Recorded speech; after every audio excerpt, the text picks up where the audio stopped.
Happy Tuesday morning, everybody. Our topic for today's devotion is Maker of the Universe. And as always, our devotions come from today.refrainmedia.com. Our Bible reading today is the same as yesterday. It's from the English Standard Version of the Bible. It's Hebrews chapter 1, verses 1 through 4, which read, Long ago, at many times and in many ways, God spoke to our fathers by the prophets. But in these days, he has spoken to us by his Son, whom he appointed the heir of all things, through whom he also created the world. He is the radiance of the glory of God and the exact imprint of his nature, and he upholds the universe by the word of his power. After making purification for sins, he sat down at the right hand of the Majesty on high, having become as much superior to angels as the name he has inherited is more excellent than theirs. Their key phrase today is actually Hebrews chapter 1, verse 2, which reads, And through whom also he made the universe. This statement in our text for today seems almost tacked on as an afterthought, but it is so much more than that. The same idea is mentioned in John 1:3, 1 Corinthians 8:6, and Colossians 1:16. When Hebrews says that through Jesus, God made the universe, it is saying that Jesus is over and above all things because he created it all. All of the Old Testament prophets pointed to Christ.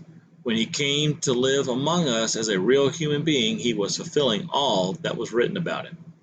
The writer of Hebrews knew that some people were looking past Christ to the prophets and the Old Testament.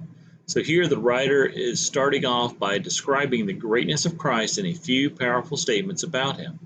He is God's Son, the one who will inherit everything. He is also the maker of the universe, the maker of everything. So, what does that mean for us? Why is it important that Christ is the maker of all things?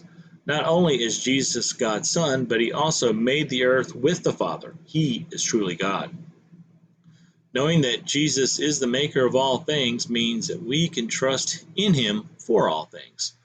We can depend on him as the one who cares for his creation. So when things in life seem to be out of control, we can trust in the sovereign power of Jesus as Lord over everything. Let's pray. Maker of the universe, help me to trust in you for all things. I know you are Lord over everything, including everything in my life. Amen.